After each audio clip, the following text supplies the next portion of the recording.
Kita masih membahas mengenai klaim temuan obat COVID-19 dari hasil penelitian Unair, BIN, dan TNI AD.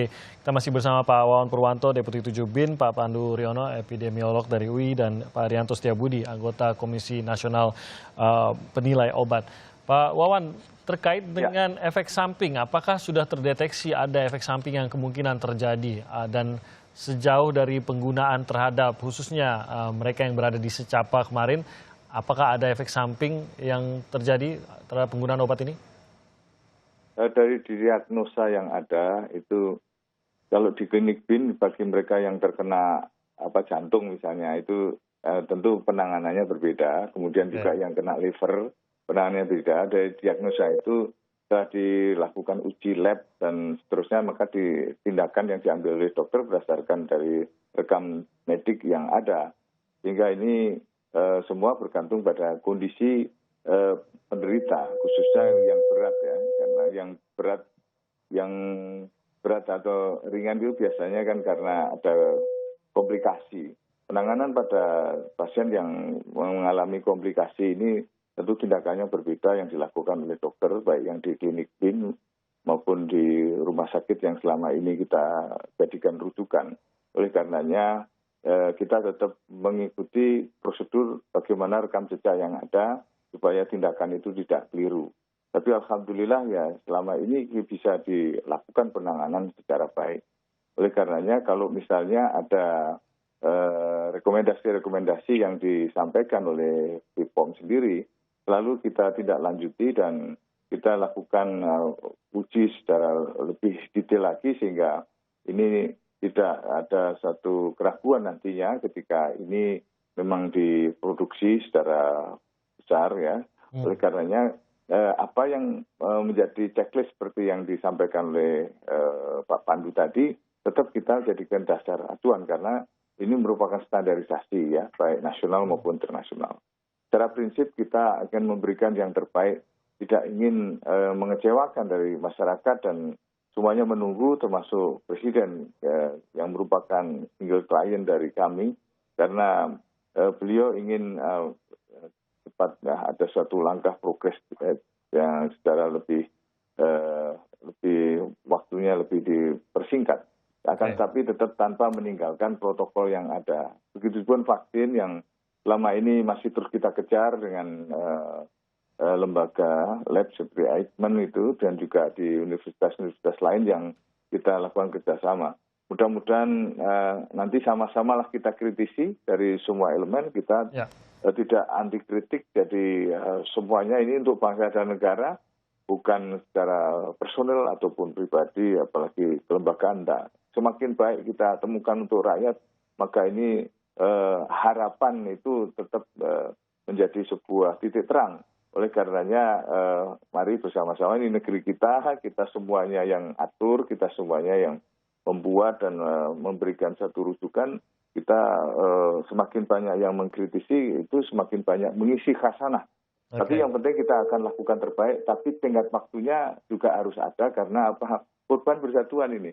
Kalau kita tidak lakukan langkah cepat, maka nanti kita juga yang akan disalahkan demikian. Oke, Pak Pandu, catatan Anda mengenai kemungkinan ada efek samping dari obat ini, terutama karena diteliti dalam waktu yang singkat.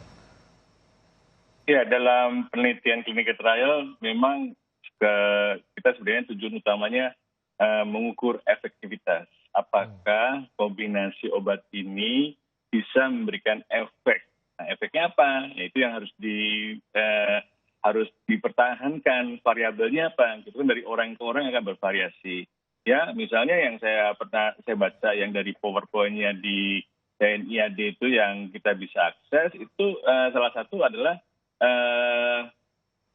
penurunan kadar virus. Nah, ini kan jadi penurunan kadar virus. Nah, ini kan memang kan bervariasi dari yang berat, yang ringan, dan yang sedang tadi itu bervariasi kadar virusnya. Dan itu yang juga harus bagaimana kita membandingkan. Dan ini kan salah satu, dan yang paling penting juga tidak semua efek samping itu bisa termonitor dengan baik pada clinical trial. Jadi nanti ada upaya yang namanya post marketing surveillance. Jadi pengawasan obat itu benar-benar sangat rigid karena kita melindungi kepentingan publik. Karena itulah kita mempunyai Badan POM yang sebagai garda terdepan yang untuk melindungi kita semua. Dan itu yang menurut kita juga teman-teman UNER, BIN, dan sebagainya. Cepat itu penting, betul. Tapi akurat jauh lebih penting. Ini yang kita ingin, bukan kalau, kita pengen 3 bulan. Itu kan waktu itu kan sangat dipengaruhi oleh seberapa jauh kita bisa, atau seberapa lama kita bisa merekrut subjek penelitian. Nah, ini kan subjek penelitiannya kan 3 orang, atau 3 kategori, ringan, sedang, dan berat. Kalau saya boleh sarankan, ya, pilih saja yang berat saja. Apakah efek itu yang ditunggu-tunggu? Yang ditunggu-tunggu dokter, semua masyarakat kita itu adalah kita butuh obat yang bisa mengatasi yang berat supaya jangan meninggal. Karena kita sudah tidak berhasil mencegah penularan masih tinggi dan sebagian sekitar 4% akan masuk ICU dan butuh ventilator. Tapi kita punya upaya waktu untuk bisa mencegah mereka mengalami kematian. Kita tidak ingin dampak pandeminya itu sampai berakhir dengan kematian. Karena kalau kematian tinggi di Indonesia itu juga buruk terhadap image negara kita dalam masalah pelayanan kesehatan. Fokusnya seharusnya ke sana kalau menurut Anda, Pak Pandu, ya, pada menyembuhkan yang kondisinya berat. Nah, Pak Rianto, kalau kita lihat obat yang beredar saja, obat sakit kepala yang saya biasa minum pun memiliki efek samping yang mungkin terjadi pada diri saya. Sejauh apa efek samping terhadap dari obat ini bisa menghalangi sampai obat ini diberikan izin edar? Atau ada hal lain yang bisa sampai menghentikan obat tersebut akan diberikan izin edar? Oke, ini adalah pertanyaan yang penting. Tapi saya akan mencoba memberikan gambaran yang lebih luas, boleh? Begini, Pak. Banyak mispersepsi di masyarakat bahwa suatu obat itu harus bebas dari efek samping baru dapat izin edar. Ini tidak benar. Karena apa? Kami di Badan POM mengerti sekali bahwa efek samping yang ada pada suatu obat itu adalah kejadian atau suatu hal yang dapat diterima, yang biasa. Ya. Nah, tetapi kita harus menilai secara keseluruhan risknya dan benefitnya. Walaupun risknya ada, tapi kalau manfaatnya besar, masih diterima. Misalnya, obat-obat anti kanker. Itu adalah kelompok obat yang efek sampingnya luar biasa hebatnya. Tapi toh diberikan izin edar. Mengapa? Karena dia masih bisa memperpanjang umur orang beberapa bulan atau mungkin beberapa tahun.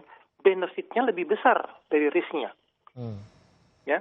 Nah, kembali di sini, kalau suatu obat, katakanlah obat COVID yang kita kembangkan ini, ada efek sampingnya, kita masih akan melihat frekuensinya sering apa tidak. Yang kedua adalah digunakannya untuk indikasi apa. Yang ketiga adalah severity-nya, hebat atau tidak, walaupun banyak terjadiannya. Tapi kalau ringan-ringan, kita akan mengatakan, ya itu sih tidak terlalu berbahaya. Tapi kadang-kadang bisa terjadi efek samping itu sedikit, tapi fatal. Itu bahkan kalau sudah beredar pun, sudah dapat izin edar pun bisa dibatalkan, bisa ditarik kembali izin edarnya. Jadi, yang keempat adalah hubungan kausalitasnya. Apakah benar efek samping obat itu disebabkan karena obat ujinya? Nah, ini memerlukan pengamatan-pengamatan yang membutuhkan keahlian. Badan POM bisa dalam hal ini. Oke, Pak Rianto, yang mungkin berikutnya, butir yang kelima adalah, adakah pilihan obat lain yang lebih aman untuk indikasi yang bersangkutan? Jadi, adanya efek samping saja tidak serta-merta akan mengatakan kita tidak memberikan izin edar. Tidak. Kita jauh lebih fleksibel dari itu, apalagi dalam kondisi ketiadaan obat. Contoh, dalam keadaan emergensi itu begini, tidak satu pun obat yang sudah terbukti di Indonesia maupun di dunia yang terbukti efektif untuk COVID. Namun, Badan POM toh memberikan izin edar kondisional untuk keadaan emergensi untuk obat-obat tertentu. Semuanya apa? Tujuannya itu baik. Masa orang sakit, kita belum punya obat, kita tidak beri apa-apa. Coba. Ya terpaksa kita mengatakan, ya kita cobalah apa yang kita bisa. Sambil kita awasi. Nah, ada satu hal yang selalu orang suka lupa. Ketika suatu obat sudah dapat izin edar, tidak berarti bahwa dia lepas tanggung jawab. Karena ketika suatu obat sudah dijual di masyarakat, digunakan oleh ratusan ribu atau jutaan orang, disitulah kita baru bisa melihat timbulnya efek samping yang jarang terjadi. Oke. Ya. Nah ini yang mesti diawasi dan dilaporkan oleh sponsor pembuat obat juga dan tim peneliti dan sebagainya. Tujuannya satu, kita mesti melindungi masyarakat dari bahaya penggunaan obat sehingga obat itu efisien dan efektif. Oke, baik Pak Wawan, terkait dengan pernyataan dari BPOM bahwa ini belum valid, ada permasalahan dengan random samplingnya, apa langkah selanjutnya akan dilakukan oleh tim dari Unair, BIN, dan TNI AD ini untuk bisa memenuhi syarat-syarat yang ditetapkan sesuai standar ini? Ya, kita akan penuhi checklist itu, dan kita akan juga sampling-samplingnya akan diperluas, dan segala yang diminta dan untuk ditambahkan di situ demi kesempurnaan tetap akan kita berikan. Karena memang ini bukan kali pertama di BPOM itu juga memberikan masukan seperti itu. Sehingga masukan ini tetap akan kita tindak lanjuti, dan kami sudah juga merapatkan itu dari segala kemungkinan, dan juga sudah diberi petunjuk dari pihak BPOM itu untuk seperti apa kan sudah kita ikuti dari klausul yang sudah diberikan petunjuk itu, dan kita harapkan sih tidak terlalu lama sudah bisa ditindaklanjuti, dan kita ingin syukur-syukur disiplin waktu lah ya bisa ini, karena penanganan ini kan juga ditunggu-tunggu juga oleh masyarakat, dan kita sadari bahwa kegelisahan itu sangat mengaruhi psikologi massa, sehingga dengan upaya-upaya kita semua ini insya Allah itu masyarakat lebih akan memberikan sikap untuk terayomi ketimbang selama ini tidak ada obatnya. Kita memang juga menangani gejolak sosial yang terjadi, dan juga sudah ada gejolak politik ya. Oleh karenanya ini efek dari itu bukan hanya persoalan kesehatan semata, tapi juga efek ekonomi, efek sosial, maupun juga efek dari ketahanan nasional. Inilah sebabnya maka kita siang malam jibaku, salah satu sisi sudah tertangani itu, maka sisi lain juga akan juga memberikan efek ikutan, karena Badan Intelijen Negara menangani isolasi kebutuhan KAM, tidak hanya satu lini saja. Itu sebabnya maka kami mohon dukungan dari semua elemen supaya juga ini bisa menuju ke klausul yang sudah diminta sesuai protokol yang ada oleh BPOM. Dan menurut saya ini dengan kebersamaan lah, ini jangan dianggap ini karya pihak kami semata, tapi anak bangsa seluruhnya, karena ini kami juga bertimbangan dengan universitas yang lain, dan kami selalu rapat kita undang, demikian para pakar biologi kita undang juga untuk pembahasan, meskipun ini tidak kita declare keluar, tapi masukan dan pendapatnya sangat beragam dan sangat membantu sekali, sehingga nantinya bisa keluar pun bisa boleh dibilang mengikuti apa yang diminta sesuai standar yang diminta oleh BPOM begitu.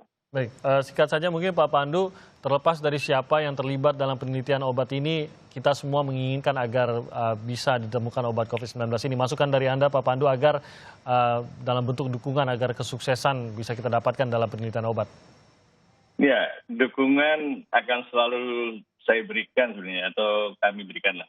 Jadi kalau kami memberikan saran bahwa ini harus diperbaiki, itu bagaimana solusinya, itu janganlah dianggap sebagai penentangan atau dianggap sebagai respon yang negatif atau menghambat. Jadi kan mau sabotase atau apa, kan fungsi saya kan nggak di sana. Dan saya hanya mengingatkan saja bahwa keterbukaan itu sangat penting dalam riset dan dari awal itu. Jadi harus melakukan register dan publik tahu, dan bagaimana proses penelitiannya itu, dan kalau ada penelitian itu kan tidak hanya tergantung approval dari BPOM, yang paling penting adalah approval juga dari tim komite yang disebut sebagai safety data monitoring itu, yang saya nggak tahu siapa yang ini. Jadi saran saya, perbaikilah laporannya selengkap-lengkapnya menurut standar yang kita yang sudah standar internasional, yang konsort itu yang sudah semua orang tahu, dan dengan demikian kita bisa evaluasi secara independen. lebih objektif.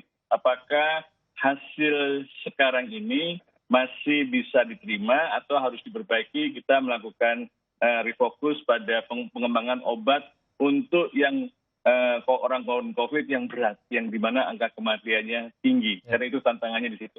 Baik. Baik, terima kasih Pak Pandu Riono. Saya yakin kita semua mendukung siapapun yang bisa meneliti, terutama yang bisa dibuktikan secara uji klinis. Kita hargai juga bagaimana khususnya dari BIN Unair dan TNI AD ini terus mencoba memenuhi persyaratan-persyaratan yang sudah ditetapkan agar ini bisa diterima dengan baik dan memang terukur bagaimana efektivitas maupun dampak efek sampingnya. Terima kasih banyak Pak Pandu Riono, Pak Wawan Purwanto, terima kasih banyak atas waktunya, dan juga Pak Rianto Setiabudi, terima kasih Pak sudah bergabung bersama kami pada pagi hari ini.